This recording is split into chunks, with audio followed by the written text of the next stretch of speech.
সালের জুলাই গণঅভ্যুত্থানে শহীদদের স্মৃতি সংরক্ষণ এবং আন্দোলনের ইতিহাস ভবিষ্যৎ প্রজন্মের কাছে তুলে ধরতে প্রতিষ্ঠিত জুলাই গণঅভ্যুত্থান স্মৃতি জাদুঘর আজ থেকে সাধারণ দর্শনার্থীদের জন্য উন্মুক্ত করা হয়েছে।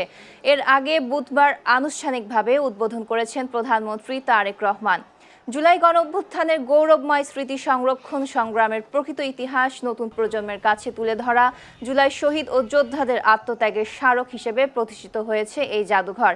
এতে প্রবেশ সহজ ও সুশৃঙ্খল করতে সময়ভিত্তিক অনলাইন স্লট বুকিং ব্যবস্থা চালু করা হয়েছে। প্রতি টিকিটের মূল্য প্রাপ্তবয়স্কদের জন্য 50 টাকা এবং শিশুদের জন্য 25 টাকা নির্ধারণ করা হয়েছে। অতিরিক্ত ভিড় এড়ানো এবং সুশৃঙ্খল অভিজ্ঞতা নিশ্চিত করতে দর্শনার্থীদের অনুমোদিত নির্দিষ্ট সময়ে প্রবেশ করতে হবে।